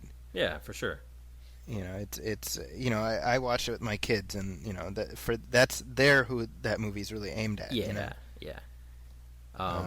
The Dictator was hilarious and awful and offensive and genius and terrible, and it was a lot of different things, but I laughed a lot. I'm getting mixed signals. Yeah, it's been a while since I kind of forgot about that movie, but I had a good time watching that too. I laughed a lot of things I probably shouldn't have laughed at, but I did. Dark Knight, we already have sort of talked that to death. I would file that under sort of a little bit under disappointing. Campaign, which I wasn't really a fan of the Campaign. Had a couple of laughs, but overall I think it was kind of a wasted opportunity. Skyfall, which was pretty great. Pitch Perfect, which I talked about. Arthur Christmas, which came out last year, but I'm counting it just because I saw it this year. I loved that. And Flight, which we've also discussed on the podcast. Yeah. Which I really liked. The plane crash sequence in Flight is probably the most memorable thing I saw on the big screen this year. Wow, yeah. That's the thing that really stuck with me. That's up there. Yeah. That's up there, yeah. Brian, what's your review of 2012? Well, I looking back, I do this thing a couple years ago. I don't know why. I just started whenever I saw a film, I wrote it down. I just kept in my drafts in my emails, I'll just write it down, and then just kind of look back so I could remember the things that I saw, and it became a thing. And now I just do it. Anytime I see a movie, I just write it down. And so I actually looked, and last year, I was actually out of work last year, and I had a lot of time on my hands. And I watched 190 movies. Wow. Nice. In 2011. And so this year, I was working, thank goodness, and I had 98 movies. So almost 100 less, which I thought was really interesting. But anyway, looking back at this year then, I noticed I saw Raiders of the Lost Ark on the big screen 3 times this year. And you know what? It was probably the best theater-going experience I had all year, too. It's seeing a movie that you love on the big screen, you don't let it gloss over, and you don't ignore the details. You get sucked in a way you just can't at home. For sure. Yeah. And but I would say, honestly, that's probably my favorite theater-going experience of the year, was seeing a movie that's 30-some years old. But anyway, on to 2012 films. I still haven't seen The Hobbit, still haven't seen Silver Lining Playbook, and I haven't seen Wreck-It Ralph, which I know a lot of people have really liked, and those are ones that I plan on seeing, and I'll talk about once I do. But instead of having a top 10 list, I didn't even feel like I could fill up a top 10 list. I felt like I have the really good films, and these were films that I thought were either really strong or at the very least they were memorable theater-going experiences for me. I'll rattle those off here. First one was Cabin in the Woods. Oh, yeah. Which, interestingly enough, not my genre at all. I'm not a horror guy, but I thought this movie was just really clever, really fun. I mean, it's a deconstruction of the horror film itself. While it actually is a horror film, and it had me intrigued. I was laughing from the opening title card, made me laugh. And again, if you haven't seen it and you're interested, it is gruesome. I mean, it is a horror film, but if you want to see something really clever, don't read about it. Just go watch it. Yeah, so I had the ending of that movie kind of ruined for me. Oh, no. Yeah. Yeah. And it was done in like a douchebaggish way, like you should be able to figure this out anyway, kind of like. No, yeah. It was weird, but anyway, from what I gather, and I'm not going to ruin it here, but it feels like more of a thinking person's horror movie. Definitely. It's for people that love movies. Okay. You talk about how we watch too many movies, so we figure everything out already. We're like steps ahead. Yeah. Like this is a movie for people that are steps ahead. Okay. Interesting. And it's funny. It's really funny, and like I said, there's things that are happening where you're like, what, like completely baffled, and then when you start putting pieces together, it's very satisfying. And it's directed by Drew Goddard, right? And also co-written with Joss Whedon. Okay, but Whedon produced it, right? And co-wrote it, and it stars Chris Hemsworth. Chris Hemsworth, yeah. So, before pre-Thor, I think it was on the shelf for a while because of financial this one stuff. and Red Dawn, right? So that guy's just all over the place. Yeah. Huh. Okay. Yeah. And his past is catching up with him this year. Right. Next movie, Looper. Have you guys seen Looper? Yeah, well, we had a whole episode about Looper, so. Wait, but Sean, yeah, no, I still haven't seen it. Okay. That's probably the top 3 movies that I still am craving to see. Okay, yeah. I mean, it's this sort of unapologetic, heady time travel thriller. It's a little grim, and it's really makes you think at times, but it doesn't care, and it doesn't try to turn into this blockbuster thing. It's like a cool indie thriller. Is how I saw it, and then the second half of the movie is something completely different. So I was thrown for, well, I can't believe I was about to say this. I was going to say I was thrown for a loop. But ladies and gentlemen, I did not write that down. At least I caught myself. But that was a really cool. It was cool to see a movie that I did not know what was going to happen next in the theater. Yeah. Next, Moonrise Kingdom. I repeat everything that Sean said. I just felt like this was Wes Anderson using his voice to the best of his abilities, and it was touching, it was funny, it was clever, and it had good children characters, had good adult characters, and I really enjoyed it. I had Zero Dark 30, which we just talked about, and The Dark Knight Rises. Yes, we've talked about this movie way too much, and I'll say this. You know what? This will be the last word on it. This will be the last word for me. Yes, it's too long. Yes, if I could change a few things, I would. But I don't know if there's another movie this year that grabbed me by the lapels and swung me around like this one did in 2012. I mean, that's because you didn't watch Pitch Perfect. Yeah. No, but I mean, think about it. I mean, this movie, slight spoilerish. I mean, the opening plane heist, pretty awesome. Yeah, it was amazing. I mean, Batman's return and the police pursuit. Through the city, and then that shot at the end with Batman flying away carrying a nuclear bomb, ready to die for his city. I mean, we'll have notes on this movie forever.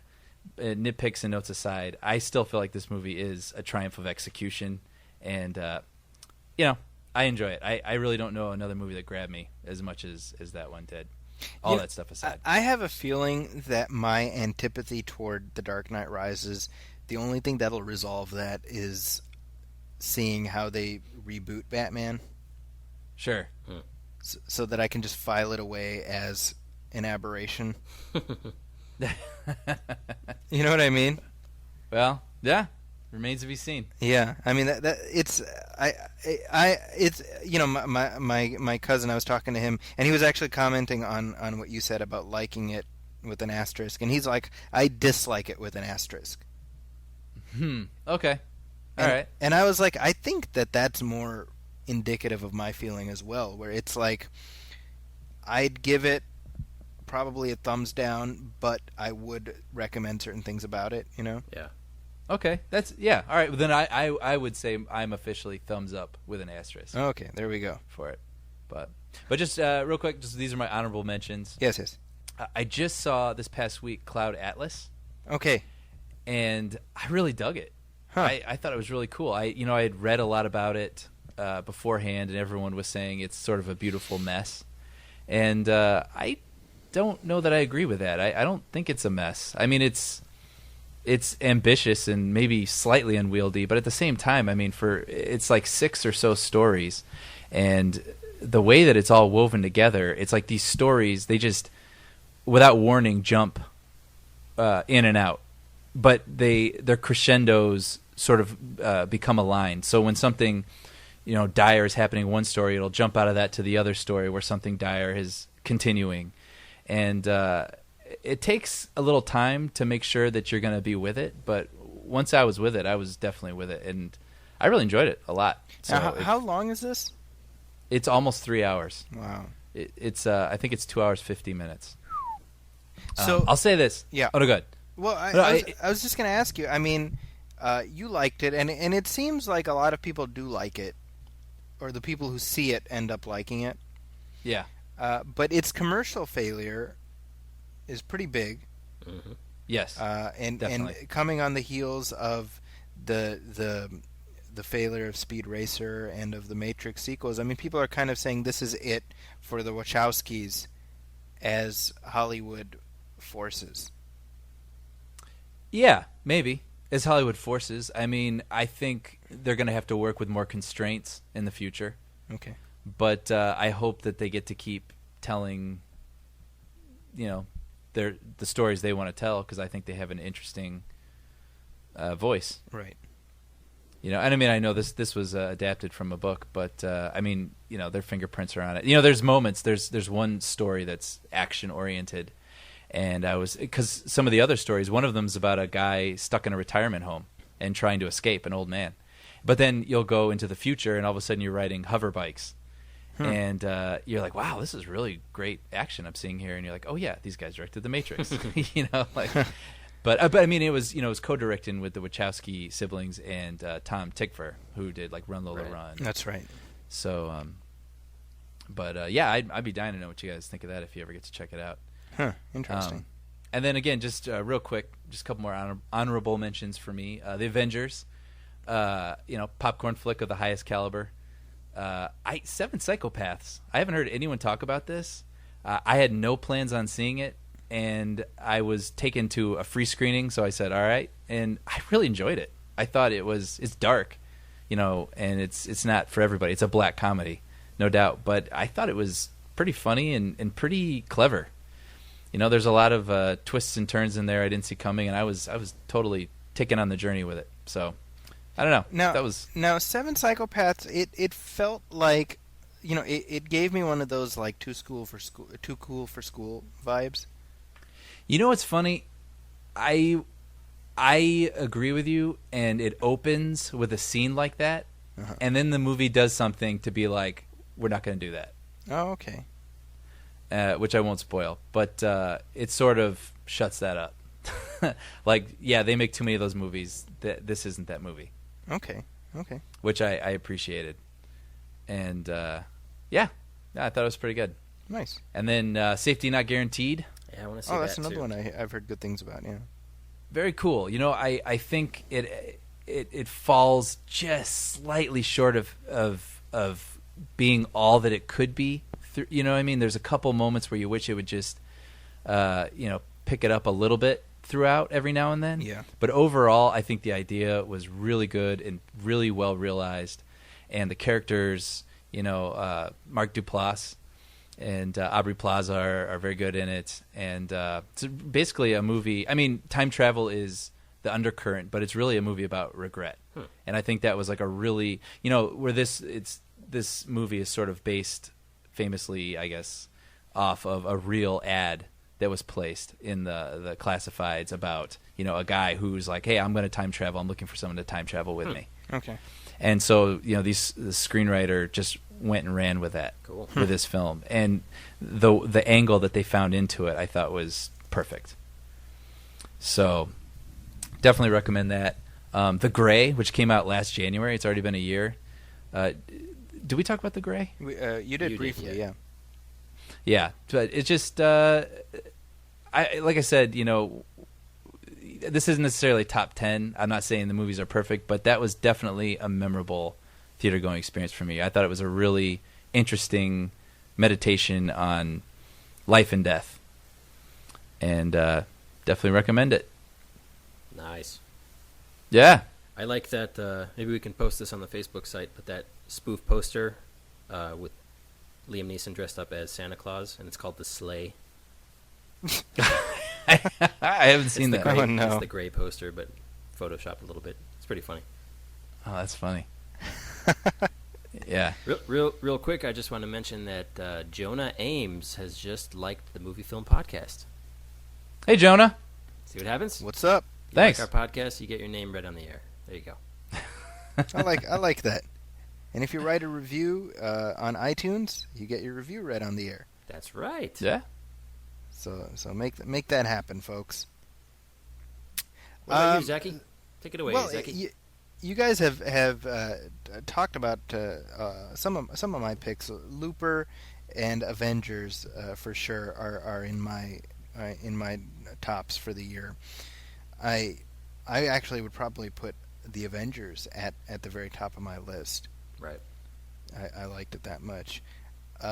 Of movies this year, overall, I was very, very happy, generally speaking, with the flicks that I got to see. And it's funny because when I write reviews, I'm always like, am I being too nice? And my feeling generally is I go into movies wanting to like them.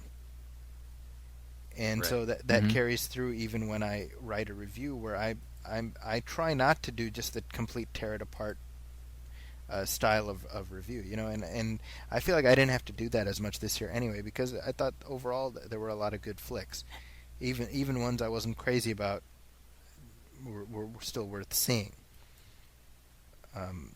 which is rare, I think. But the Avengers and Looper for sure. One movie that you guys didn't mention is Argo. Which I still haven't seen it.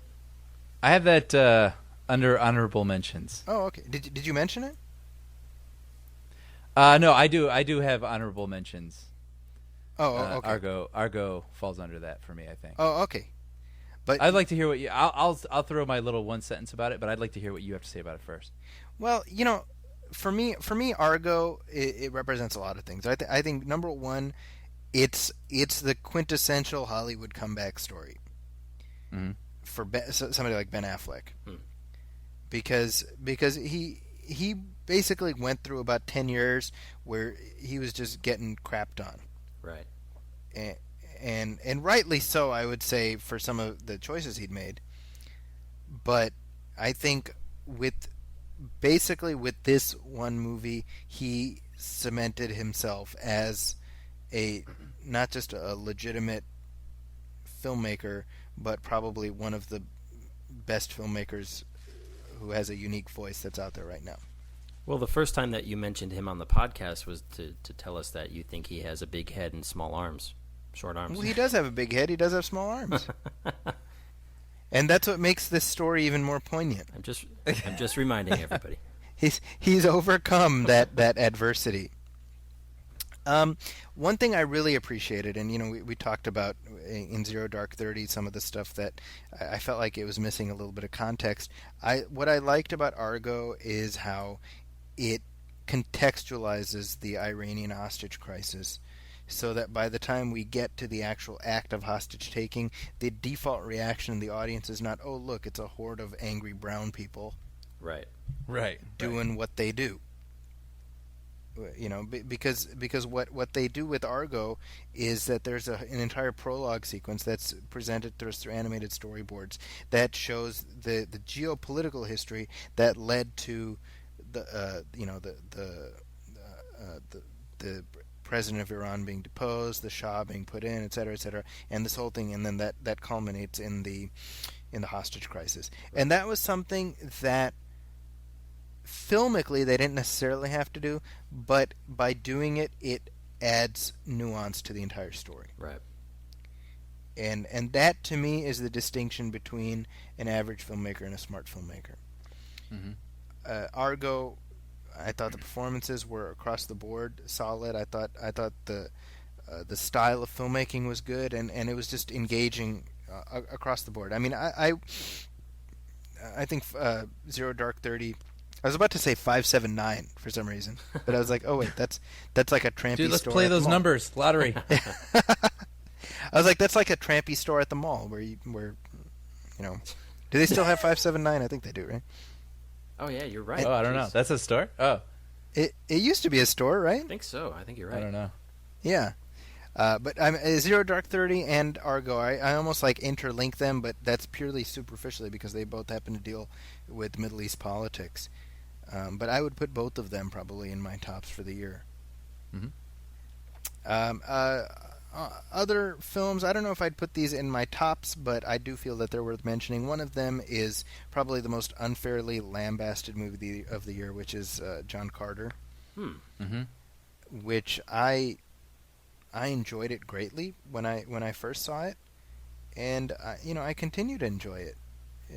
I own the Blu-ray, and I just think it's an old-fashioned, fun story that it's like that was like the chosen target for everybody to just shovel crap on. Right. I think it's a good flick. I don't understand where a lot of the hate for that movie comes from, because I don't feel that it's worthy of that. Have either of you guys seen it? Yeah. I've not. Okay, no. so Sean, you have not seen it. No, but for some reason it makes me happy that you're defending it. Well, you work for Disney, so... No, I don't know, but it's just something about even not having seen it. I still get the impression that it's sort of being unfairly dumped on. Yeah, I feel that way now. Brian, I'm curious. I mean, what do you think about the reaction the movie garnered?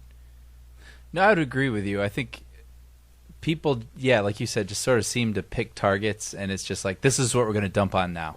Right. And that movie definitely had that going on, and I assume it's because of the budget. Right. I mean, it was an enormous budget for a movie that it was hard to sort of, put your finger on, and it was just waiting for it to underperform. It could only underperform, really, unless it was like Avatar, and when does that ever happen? Right. You know what I mean? And so... And the ironic thing, of course, is that Avatar owes so much of its story to John Carter. Sure. Right. Yeah, I don't know. And it makes me wonder, too, because, I mean, it was Andrew Stanton, who's sort of like the Pixar... one of the Pixar gurus, so everybody was really looking forward to his first live-action film. And it makes me wonder, I mean, the way that Pixar works is, these guys, there's obviously directors and writers, but it's really just people ping-ponging ideas consistently and constantly through the whole process.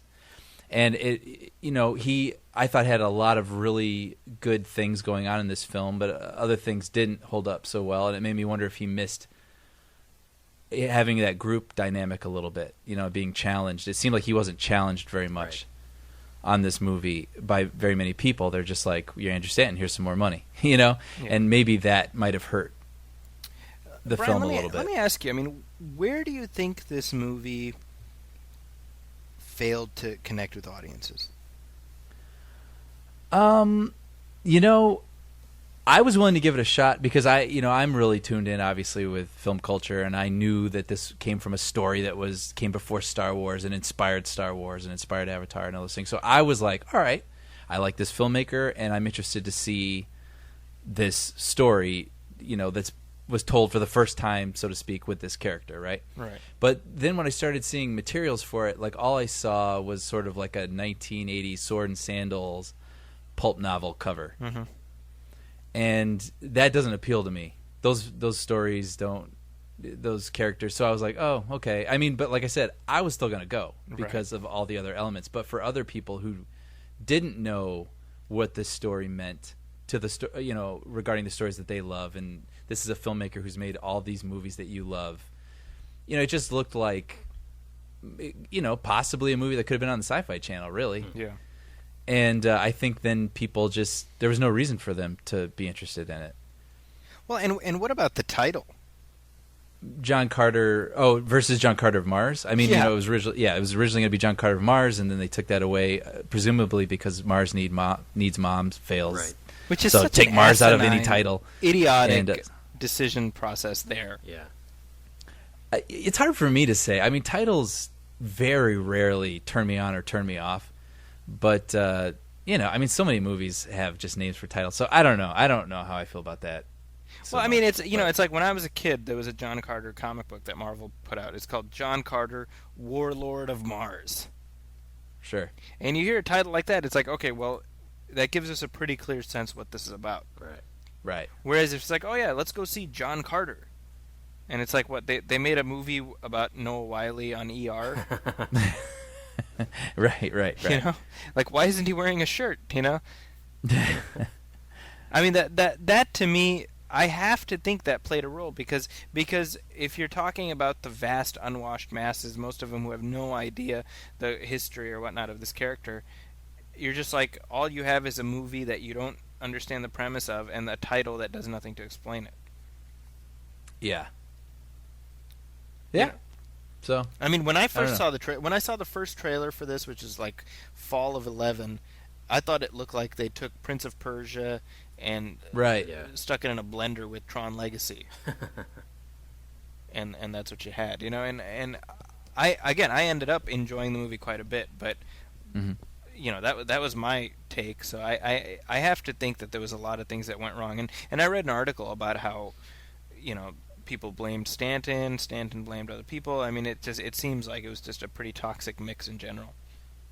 And it's a shame because I do think it's a movie that deserves to have some kind of afterlife on home video, Right. So that's one. Another movie which we talked about before on this show, but I think it just came out on Blu-ray's Dread. Oh yeah. Which I would like to continue to recommend because I think it's a fun, very, very violent, very deservedly R-rated movie that was, again, unfairly overlooked, and I think this is just the curse of Stallone, is what I'm going to blame that on. Is even 15 years later, 17 years later, he cast a very long shadow that demolished this movie's chances. That's a little bit unfortunate. I've heard nothing but what you're saying. Like, people who've seen it seem to really, really like it. Yeah, I mean, without fail, everyone who watches it, that's in my experience, they've all been like, it. What else can you ask for? I mean, it gives you what you'd expect from the title, Right. Yeah. So yeah, Brian, for sure, I would absolutely, if you get a chance to. Sean, it might be harder for you to see it because it's not exactly a family movie. So I don't think Pitch Perfect bought you Dread, I'll just watch Pitch Perfect again. It's okay. We're losing him. And you mentioned Looper. That's on my list too. I think I give that movie a lot of credit for just doing something truly different with the time travel genre. I mean, I think I said this in our time travel episode. I mean, it's as much of a game changer to me as the Terminator was, as far as doing something truly different with a very played out genre. Yeah. So that's my list. Nice. Overall, so we definitely a lot of overlap in what we're saying. I think overall, I didn't see Moonrise Kingdom. I'm assuming I would like it too, based on what you guys are saying. That one just slipped away from me, unfortunately. Are you a Wes Anderson fan? I'm not a Wes Anderson fan. Mm-hmm. I liked Royal Tenenbaums. I liked Rushmore. Wasn't crazy about Life Aquatic. I'm trying to think if I didn't see Darjeeling Limited. What else has he done? Fantastic Mr. Fox. I didn't see that. I have not seen that. That's good. That was really fun. I like that movie a lot. Yeah. Wait, did you say Bottle Rocket already? You know what's funny is I have Bottle Rocket. Oh, where'd you get it? Well, well, that's the reason that I still have it. I'm like, I'm going to watch this. But yeah, you know, folks, for those of you not listening, Brian and I have this thing where we buy each other movies that we don't watch. It's true. And it's true. not by design. I was just waiting for you to rebut. It's not by design, at least on my end, I don't think. Oh, no. But it's just kind of happened, right? Yeah. So now I'm almost like, I feel like I've gotten so much good luck out of not watching Bottle Rocket that it'd be a shame to break that streak. You know, that's my new theory on this. No, but I do want to see that. I if only I had access to a copy of it. That was within arm's reach. Well, it's like our discussion a week or two ago or whatever about like, you'd have to walk all the way to the cabinet. Yeah, you know, it's effort. It's effort, Just my wait friend. for it to be on TV and DVR it with all the commercials and edited for television. That's right. But yeah, so I'm not. I would say I'm pretty neutral on Wes Anderson. Mm-hmm. You know, but I'm willing to give his flicks a shot. You know. Yeah. And I think that is my list. I'm like looking back at my archive of reviews for the year to see if I missed anything. I think. Well, what's something sort of what Sean was saying, a film that you didn't like? What was a disappointment for the year? Okay, well, Total Recall for sure. Yeah. But I mean that's one I didn't even really go in with any expectations for. But even then I was disappointed in it because I just thought it was a waste of my time. Yeah.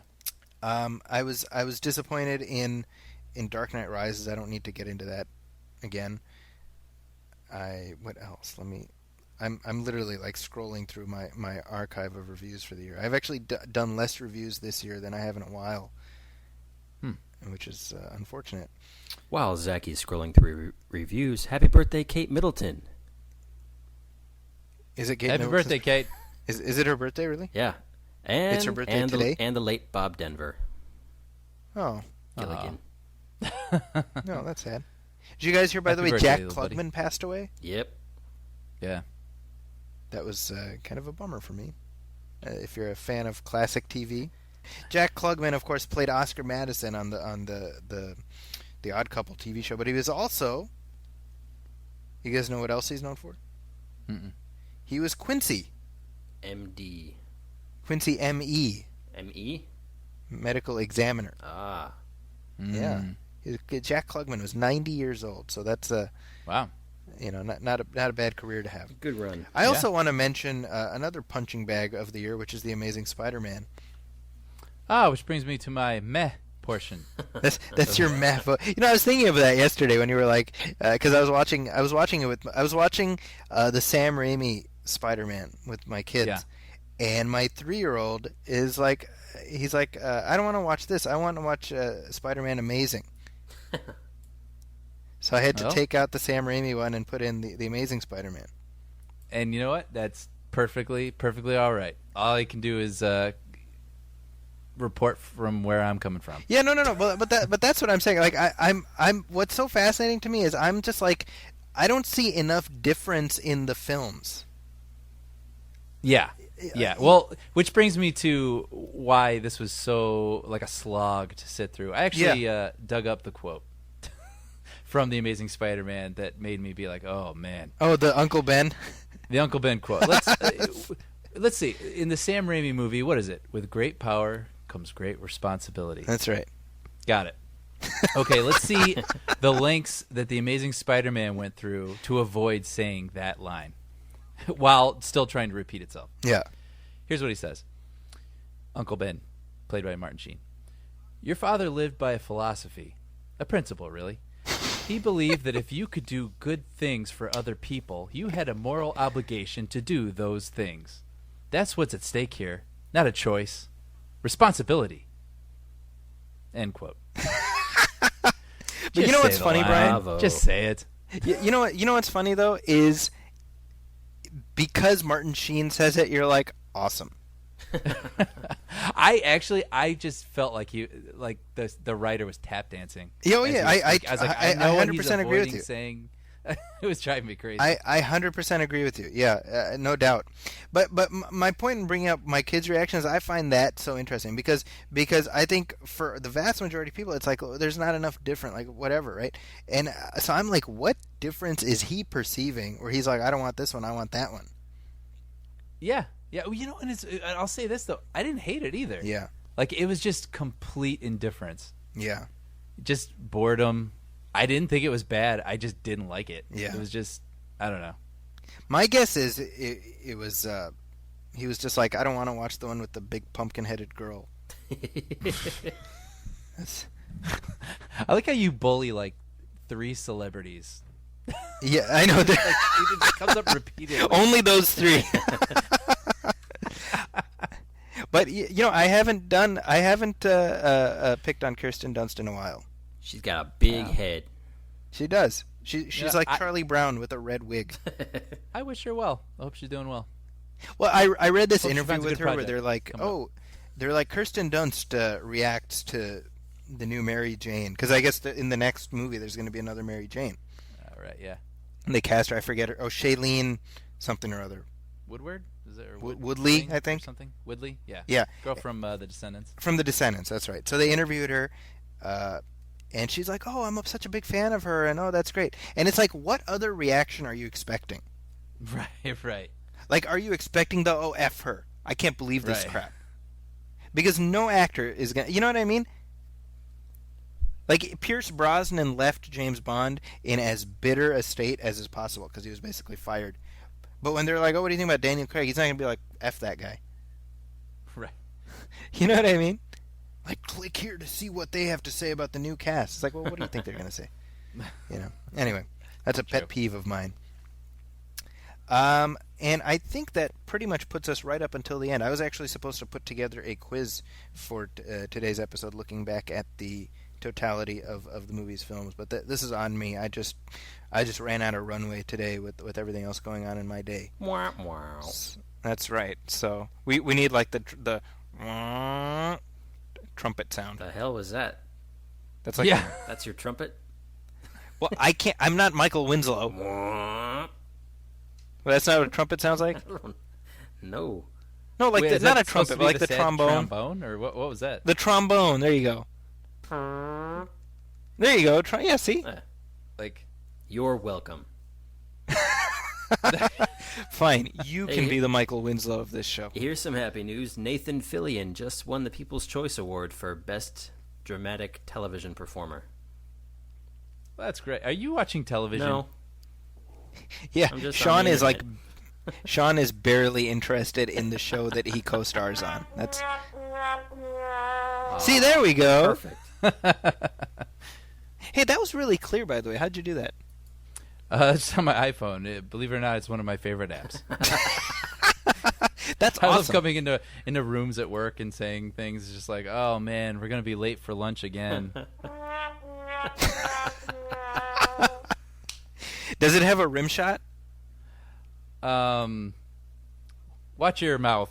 Clean your mouth out with soap. Oh man, that's embarrassing. I was trying to come up with something to say that would deserve a rim shot. I couldn't think fast enough because I was trying to hit the button. Oh, forgive me. Dude, you know, can I just tell you something? Back in high school, I was like, somebody needs to invent the portable rim shot. And here it is. And I know, that's what I'm saying. And now here we are in 2013. You can have an Avengers movie, you can have a black president reelected, and a portable rim shot. And then I can make bad jokes and you can hear this. You know, all I can say is God bless America. And on that note, that brings another episode of the MovieFilm podcast grinding to a halt. Screeching to a halt. Screeching. No screeching effects? No screeching effect, Brian? Oh, no, I don't have that. See, that's when you needed the crickets. Yeah. Oh, man. It needs more. I wish it had the Inception horn. I tried to find that so I could say, like, crazy, profound things and have... Or just to have the music so that you can inception yourself or your friends when you're sleeping. That's true. That's true. Good call. Good call. Nice golf clap for you. I feel like we lost control at some point. Where did this go wrong? This is like what happens when we're just so tired. This is when we forget we're doing a show and we just start talking. We just start talking. So this is good. This is good. This is a show. Yeah. You know? Yeah, it is. It's a show. Okay, so I want to remind everybody once again, as I do every week, please go to the iTunes store and write a review for our show. It won't take you that long. You will feel good about yourself. If nothing else, click the star ratings so that our rankings go up. As I mentioned before, if you do write a review, we will be more than happy to read it. And we want you to tell us how we're doing. So please do that. Yeah. Oh, wait. We got a new podcast. We got a new review. Where? Yeah. It's a new review. This is crazy, you know? Read it. Okay, here we go. This is from Thor 620. Thor 620. Thor 620. Do it. Thank you, Thor. As someone who's been a fan since the first episode, it just keeps getting better and better. If you haven't listened yet, it is definitely worth checking out. Well, thank you very much. Yeah, that makes me happy. Thank you, Thor. Thank you, Thor. Thank you, Thor. Okay, anyone else want to repeat that? Hey, this one's going out to you, Thor. All right, we've lost control. We got to cut this Are you typing? Is that what you're doing? That's what it sounds No, like. it's a golf clap. Oh, is it? It sounded to me like you put the mic right by the keyboard and you just started like movie typing. Oh, jeez. Dude, seriously, I'm going to keep doing this. Let's go. Hey, you know who sucks? I'm afraid to ask. What You know who sucks? CeeLo. CeeLo? Brian. Oh. Brian. Sound effect. Give me a rim shot. Hey, you know who sucks? CeeLo. Oh. Thank you. Well, Brian, you ruined that. Wah, wah, wah. Dude, this has got to be like a cutting room floor moment. Dude, everything stays in. This is okay. So on that note, do hit up iTunes. Do give us a review. Appreciations to Thor for doing that. I hope you will follow Thor's lead. So I expect to see reviews from Hulk and Iron Man and everyone else pop up on there. Where is it? What? No rim shot? Brian. Guys, oh man, my phone. Okay, Brian, where can people find you on the internet? At everythingbrian.blogspot.com. And that's Brian, Brian. Correct. And Sean, how about you? Moosehub.com. That's MOOSHUB.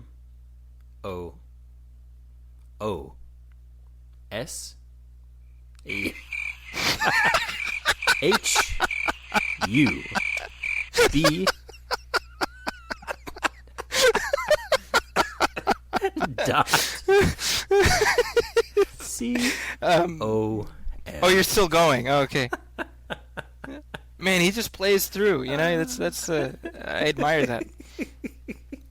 Okay, and you can of course find me at zakiscorner.com. That's ZAKIS corner.com. You can also find my latest up at HuffingtonPost.com. And by the way, the MovieFilm show is also being posted at Huffington Post, so you can listen to it from there as well.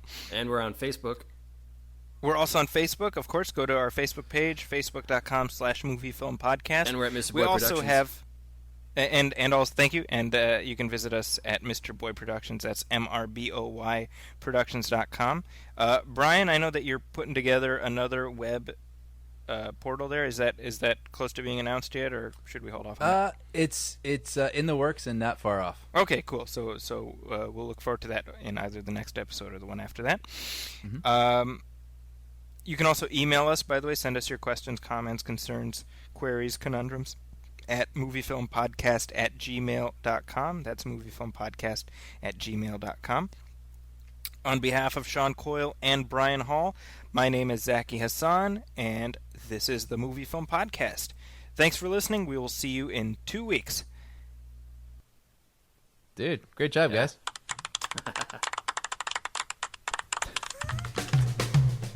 MovieFilm